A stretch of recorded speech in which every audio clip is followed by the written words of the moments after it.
슬기로운 교행생활.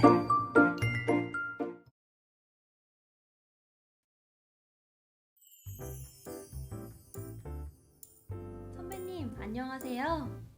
후배님 안녕하세요. 선배님, 제가 이번에 1월 1일자로 학교로 처음 발령받게 됐습니다. 발령 축하드려요 후배님. 어떤 업무를 맡으셨나요? 교비 업무를 하게 됐습니다. 그런데 1월 중순부터 연말정산 업무를 해야 한다고 하는데 처음이라 너무 막막하네요. 어떤 부분이 제일 막막한가요? 일단 홈택스에 들어가서 인증 후 연말정산 간소화 서비스를 이용하여 출력 및 다운로드를 받는다는 건 알겠는데 그 외에 어떤 서류를 제출받아 검토를 해야 되는지 감이 안 옵니다. 기본적으로는 주민등록 등본을 받아야 돼요. 외국인 근로자가 있다면 외국인 등록 사실 증명서도 받아야 되고요. 주민등록 등본은 왜 받아야 하는 건가요? 본인과 소득공제를 받고자 하는 가족의 정보나 요건을 확인해야 돼서예요. 그럼 주민등록 등본상 함께 거주하지 않는 가족을 공제받으려면 어떻게 하나요? 그럴 경우에는 가족관계 증명서를 제출받아서 확인해야 돼요. 예를 들어 주민등록 등본에 없는 배우자의 어머니가 공제 대상이라면 배우자의 가족관계 증명서가 추가로 필요하겠죠. 그렇군요. 그 외에도 주택자금 공제나 주택마련저축회에 가입한 근로자의 소득공제를 위해 주민등록등본상의 주소, 세대주, 세대원 등을 확인할 수 있어요. 아, 혹시 장애인 소득공제를 위해서는 어떤 서류를 받아야 하나요? 장애인 등록증 사본을 제출받아야 돼요. 암이나 치매, 난치성 질환 등 항시 치료를 요하는 중증 환자가 있는 경우엔 장애인 증명서를 받아서 확인해야 돼요. 선배님, 정말 감사합니다.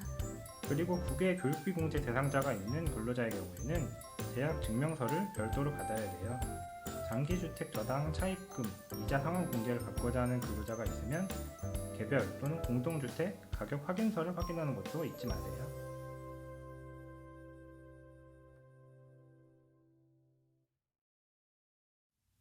선배님, 제가 듣기로는 국세청 연말정산 간소화 서비스에서 자동 조회가 되지 않아 납세자가 직접 거래 영수증과 거래 내용 증빙 서류를 제출해야 세액공제를 받을 수 있는 것들도 있다고 하는데 무엇이 있을까요? 네, 맞아요.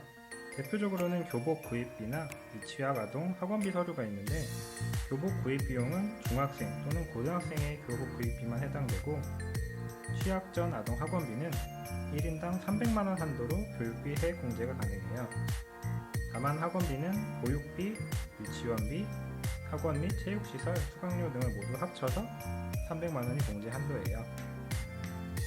그리고 기부금 영수증 같은 경우는 국세청 간소화 서비스에서 조회되지 않는 경우가 있으니 해당 종교기관이나 사회복지단체 등에서 발급한 기부금 영수증을 제출할 수도 있어요. 안경점에서 영수증을 가져오기도 한다던데 이건 의료비 관련 영수증인가요?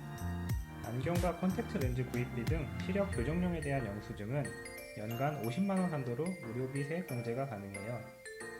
또한 휠체어와 보청기 등을 포함한 장애인 보장구는 한도 제한 없이 의료비 세액 공제가 가능해요. 홈택스 간소화 서비스에 반영되지 않은 종교단체의 기부금 영수증을 받았을 경우엔 유의할 사항이 있을까요? 제출한 기부금 영수증상 1년 번호 유무를 확인하는 것이 좋고 기부금 단체가 적격 단체에 해당하는지 소속 증명서나 법인 설립 허가증 등을 제출받아서 확인하시는 것이 좋아요. 고유 번호증의 유무는 적격 단체 여부의 판단 기준이 아니기 때문에 제출받을 필요는 없어요. 아, 그렇군요. 선배님, 감사합니다. 아참, 우리 학교 선생님분들 중에 월세액 공제, 자녀분 해외교육비 공제와 관련하여 문의를 주셨는데 이와 관련해서 받아야 할 서류는 무엇인가요? 월세 세액 공제의 경우에는 근로자가 직접 서류를 챙겨서 제출해야 돼요. 월세액 연말정산 자료는 집주인의 동의 없어도 제출할 수 있고 근로자의 주민등록등본, 본인 명의의 임대차 계약증서 사본, 그리고 월세액을 입금한 입금 증빙 서류가 필요해요.